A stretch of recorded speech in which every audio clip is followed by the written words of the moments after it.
After Gary Goodson graduated from high school, the college he really wanted to go to was Northwestern in Chicago, but he never got the application in on time, so he ended up going 500 miles north to the very conservative University of Utah.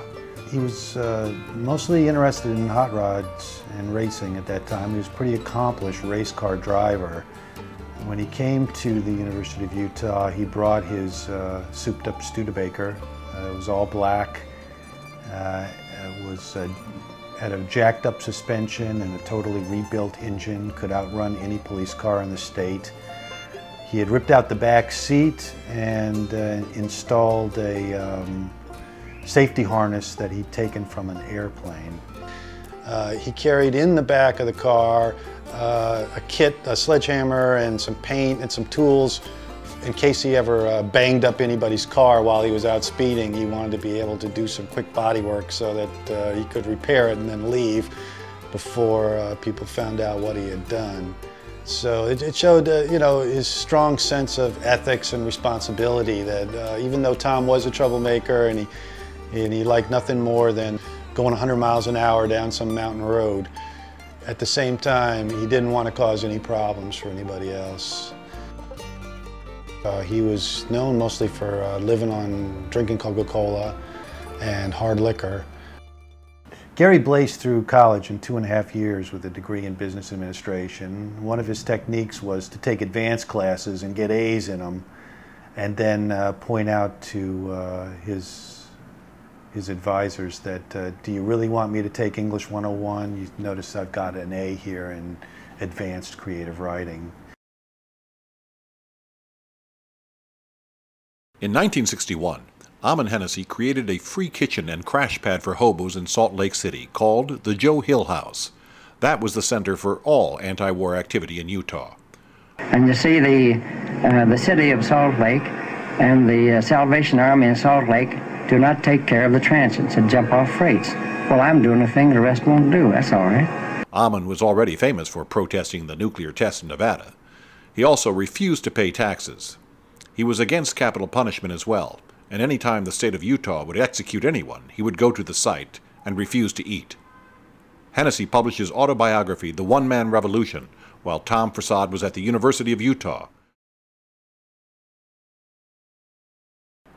But he was still a very conservative and patriotic American kid who really respected America and everything that the United States stood for. But I think the more he became aware of the counterculture, the more he began to question what the United States was really doing in Vietnam. He took a creative writing class with a poet named Brewster Gillison, and it was in this class that he met Rick Coe, who was from New York City.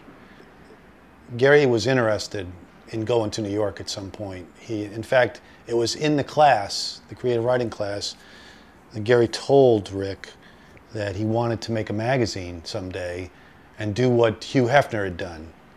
He didn't want a magazine like Playboy. He didn't know what the magazine was going to be about, but he admired the fact that Hefner had been able to create an empire by making up an idea for a new magazine. Rick Coe introduced Tom to a Mormon girl who was at the college named Jill, and Tom fell in love with her, and she fell in love with him, even though she had a boyfriend who was serving in Vietnam at the time. And the story, according to Rick, is that they got drunk and Tom proposed to her because he really wanted to live with her, but he didn't want to do it unless they were married. And she said, well, if we're going to do this, we better do it now. I mean, you better keep me drunk because I'll never do this if I'm sober. And they got married. She'd been in school for a longer time than Gary. He made sure that she finished college. He dragged her out of bed every morning and got her off to class. As soon as college was over, Tom signed up for the Air Guard and went to boot camp. And that's where his life really turned into a new direction, because he could not handle the discipline of boot camp at all, and eventually faked a nervous breakdown or something. He engineered himself out of the Air Force as quickly as possible.